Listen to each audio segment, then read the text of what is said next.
Phantom Lord, an epic legend of the Blue Breath. In the vast, wind-sculpted lands of Bossarka, carved by howling gales, the roaring SIGIL river, and the heavy tread of the black jars, there dwelt an artist known as the Phantom Lord. This name was no mere alias. It was his truth. He existed between two realms. In the visible world, he sang, wrote, strummed his guitar until his finger bled raw. He painted on thick canvases, drenched in blues, blacks, and flames. He raised two boys, tender yet wild, who watched their father wrestle with shadows they could not yet fathom. In the invisible world, he sought to tame the blue breath, a strange force flowing through bows like an underground river. A breath that whispered through trees, starlit nights and mornings, where the mist seemed to watch. And then, in that hidden realm, dwelt the little phantom. One, the little phantom, the fateful shadow. The little phantom was no demon. It came not to steal, destroy, or deceive. It was the spirit of the land, a residue of untold stories, of artists who perished with their works still choking in their throats. It was a slender being, androgynous, floating, edges blurred. The kind of presence felt most keenly in exhaustion, or when reality grew too heavy to bear. It followed the Phantom Lord everywhere, in the studio, in sleepless nights, in moments of doubt when the artist whispered, "Will I finish my work before I vanish?" Poor comforter, the little phantom never answered. It observed, it waited, and sometimes, when the artist's back was turned, it stole a spark, an idea, a surge of energy, an hour's sleep, not out of malice, but because that was its purpose, to test those who create. It was the joker of the land, the arcane of shadow and glitch. 2. The Phantom Lord, the man who sought to inscribe all in matter. The artist had no wealth. There was the stock, raw truth, cold as a January dawn in Saint-Ephrem. But he possessed something fiercer, a fire that refused to die. He labored as if death sat behind him, ready to seize his hand. He moved swiftly, too swiftly at times, but he had to birth the Phantom Lord's universe before he himself was consumed by what plagues creators eternally: doubt, fatigue, precarity. So he embarked on his total opus, 78 canvases, a complete tarot, a book, a soundtrack, an entire cosmos where the little phantom would be the cornerstone, the mascot, the guide, the soul. Each canvas burned, fame, title, signed, became a shark of his survival, a beacon in the darkness. But the more he created, the hungrier the little phantom grew. The more it took, the more it whispered, "You are not yet embodified enough, not real enough. You could vanish like all the others." Those words, that blow, he felt it deep, as if the phantom had pointed straight at his deepest wound. 3. The choice, refusing to vanish. One evening, the Phantom Lord finally understood the message. The Phantom did not seek his destruction. It wanted him to materialize. to leave the realm of dreams and sounds, becoming a creator embodied, structured, forceful, lawful, planned, where the spine is still. So he made his decision. He would not banish the phantom. He would not ignore it. He would not become it. He would integrate it, bind it to a card, turn it into an engine, the keystone of the tarot, and he named this operation the contract of materiality. 4. The contract, birth of the 78 arcans. Each canvas became a clause, each song a signature, each text a seal. 1. The arcane of the chariot of fire, the real urgency.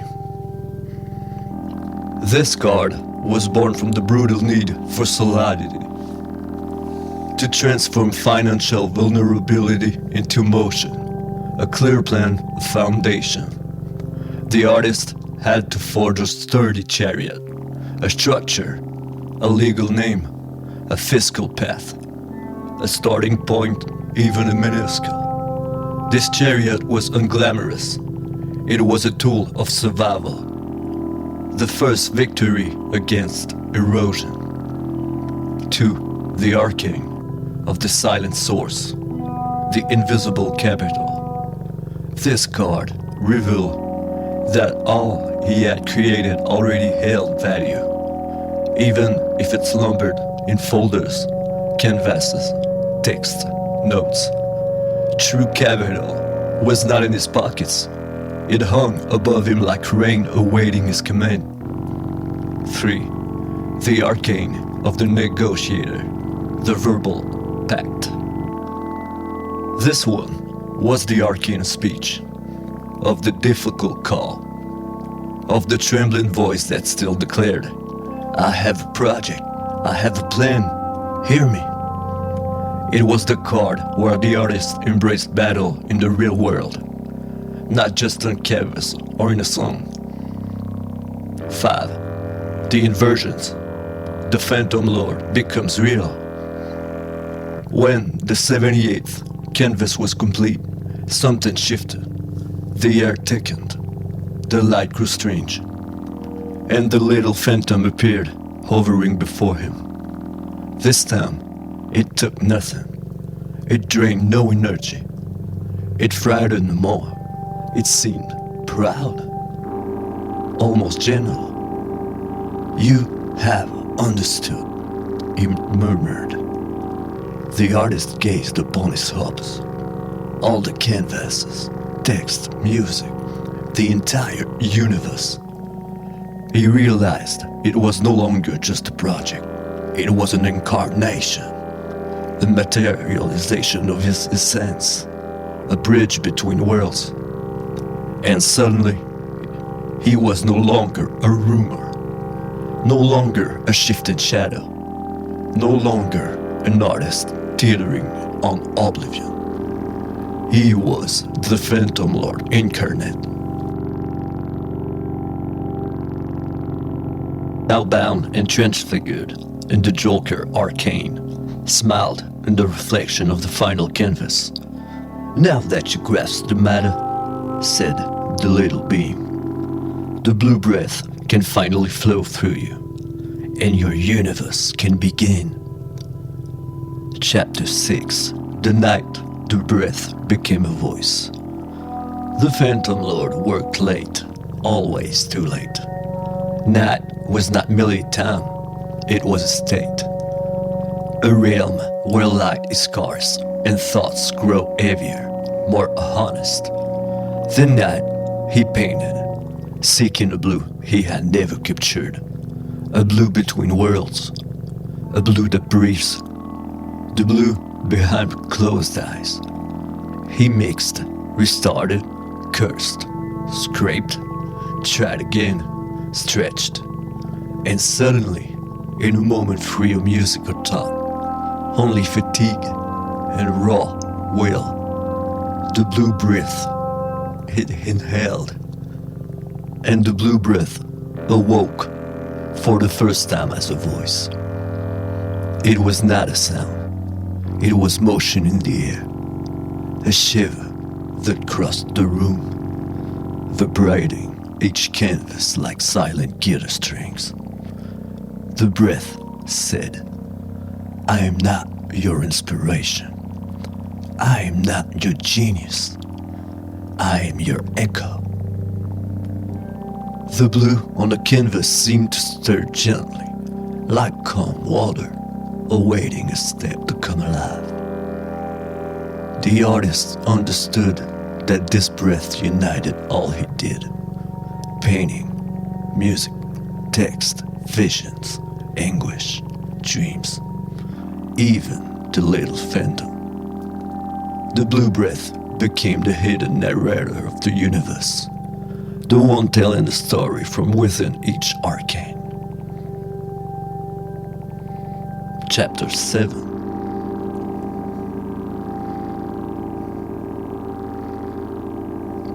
The 25-meter bridge. In his village, as in most, where water has stood too long, there was a bridge folk crossed without thought. 25 meters suspended over the void. A simple structure, until one realized it divided two worlds. The day everything changed, the Phantom Lord crossed the bridge with a notebook, his old coat, and a melody fragment lodged in his mind. Midway, the wind whirls, the breath came from the east, cold, cutting, almost too human. He closed his eyes for a second, and the bridge vanished. In its place, a white expanse, no ground, no horizon. Then the Chaudière roar was gone. The wind took form, a silhouette, the little phantom, this time lighter, more transparent, like a drawing nearly erased. You need not cross, it said. You can turn back, you can stop here. But the artist clutched his notebook, and that notebook held his first thorough plans, text, sketches. All that would one day become a book enduring time. He walked. Each step materialized a matter of the bridge in the real world. When he reached the other side, the little phantom had vanished. But on the notebook first page, there was a blue stain he had never painted. The breath had signed the project's dawn. Chapter 8. The fire of the studio and the fatigue of the living. The walk advanced, too fast for one man, not fast enough for his fear of running out of time. Days filled with paint, brushes, paper burns, thick textures, impossible blues, nights filled with music, riff, hoarse voices, harmonies trembling like ill-fitted doors. Yet the artist felt fatigue rising. True fatigue. The kind that makes even the passionate doubt. He tried to hide it all from his boys, to show them only the studio's magic. But children sense all.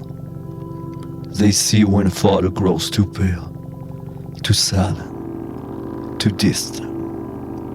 One evening, as he dozed in his chair, a canvas glowed faintly. The phantom emerged from it, slowly, as if he had struggled to surface.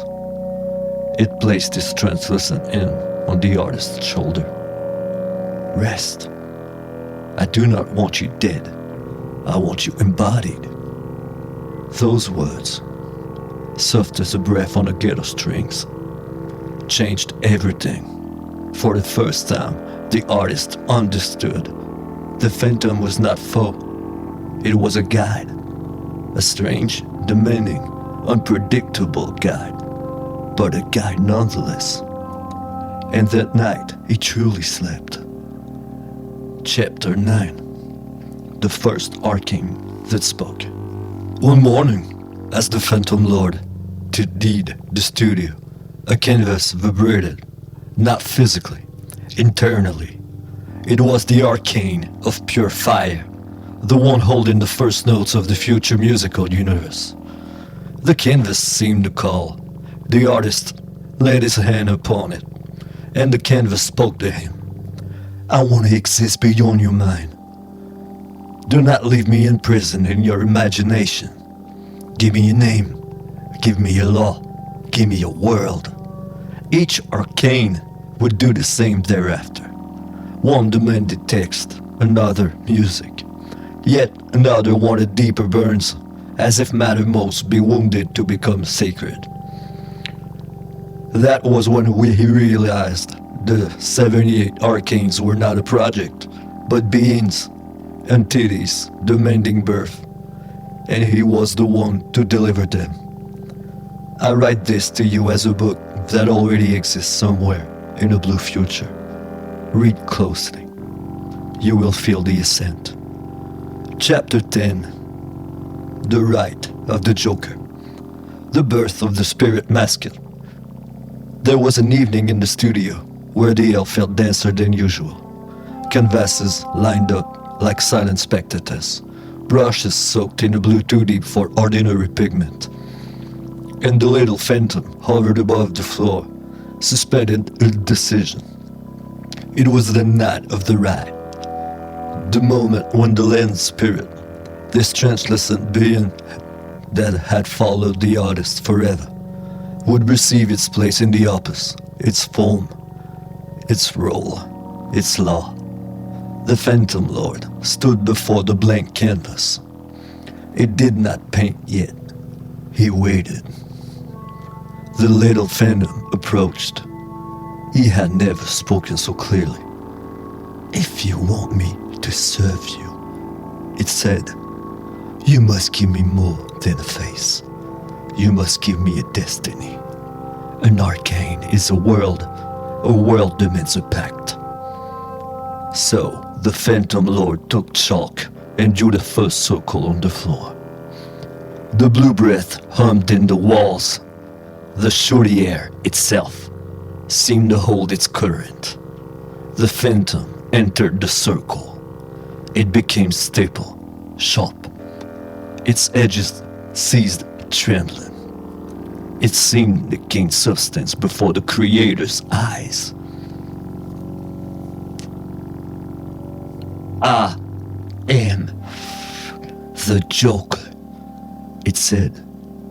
Neither good nor evil. I am the breaking point. I am what tests you, what can destroy or propel you. I am the flaw that forces you to become real. And when the artist painted the first line of that card, the Phantom smiled. From today, I steal your energy no more. I return it, amplified. Because now, you have given me a world to exist in. He had sealed the most vital alliance in his opus. The Joker was no longer a wandering spectre. It was arcane, Mr. 13, masculine, guardian, divine glitch, symbol of risk and reversal. The universe had gained its beating heart. Chapter 11. The Chant of Origin. The music that existed before the first sound. There are melodies one does not compose. Tunes born out of technique, harmony, or taste. Tunes that seem pre-existent, awaiting an artist mad enough, open enough, burned enough, to drag them into the material world. This chant, the Phantom Lord had heard since childhood. A sequence of simple notes, laden with indescribable.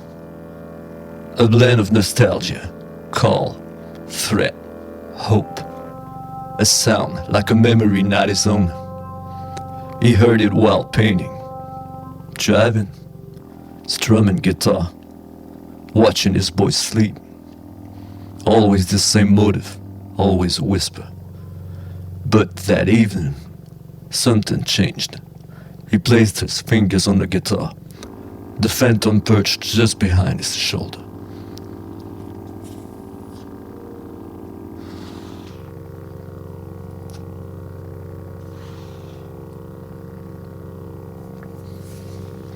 And the blue breath passed through the strings. The music played itself, not as possession, as revelation. It was a timeless chant, a vibration belonging to the land before villages were built, the chant of origin. The piece he played that night became the tarot's inner hymn, the book's spiritual soundtrack, the frequency linking all cards. And the little phantom said in a breath, "This chant is your Orient's thread. It will lead you back to yourself whenever you wish to vanish." Chapter 12. The Council of the Summer Triangle. Vega, Deneb, and LIRE, the three watching stars. The Phantom Lord had always felt a strange bond with the sky.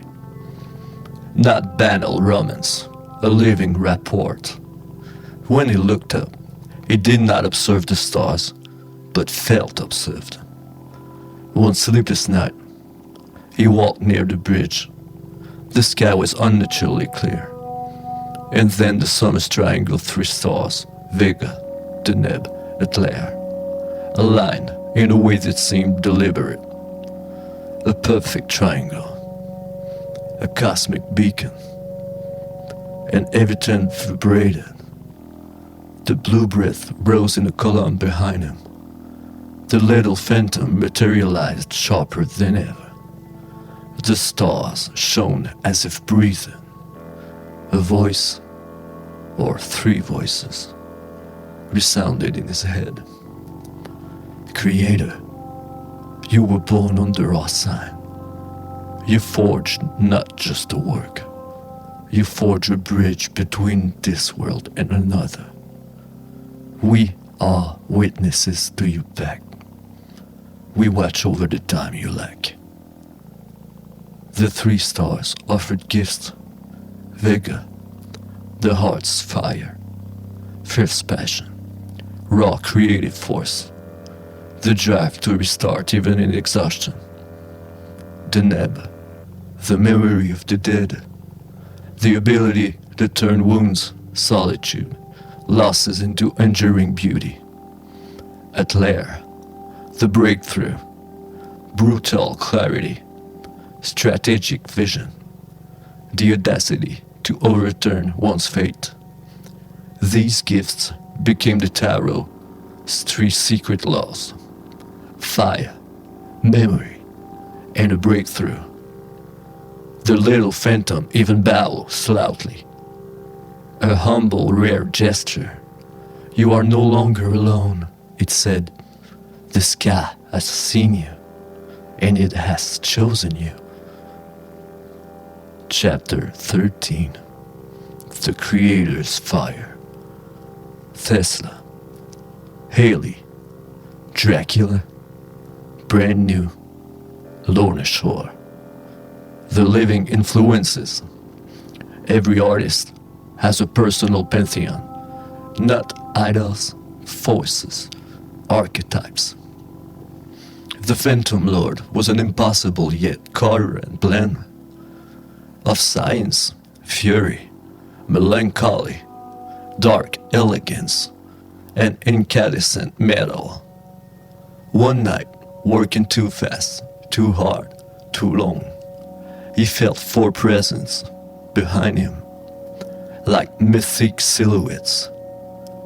Tesla, the magnetic visionary, he embodied intuitive intelligence, seeing what none yet saw, imagining systems, machines, universes, He was the Phantom Lord's conceptual spark. Haley Williams, the fire of the just cry. She embodied the shattered voice, turning vulnerability to power, the courage to voice what others silence, the opposite's emotional who. Dracula, the eternal misunderstood, not the monster, the archetype of dark romantic, solitude, charm, intensity, refusal to die, even when all seems lost. Brand new, the open wound that sings, the mix of poetry, pain, nostalgia, the strained anger, memories of wounds turned to music. Lorna Shore, the black fire's raw, extreme, unstoppable energy, the power to tear the veil between material and invisible through intensity alone. These five forces merged in him, and the little phantom said, "Do you understand now? Your universe is not a tarot. It is a reactor, and you are its core." Chapter 14. The book only Night can read.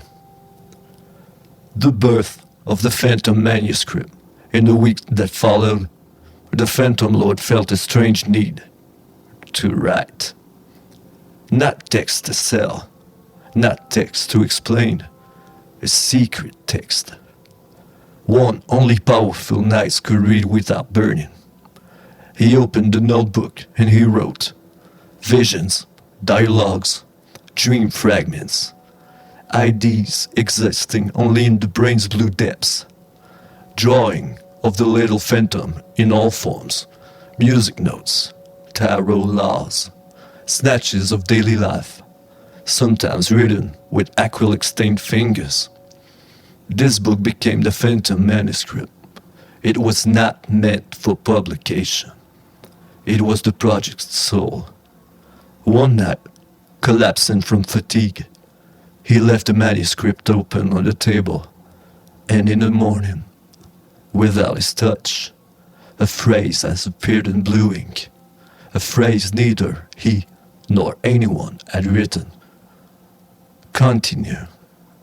Your work will outlive you, and I will walk before you.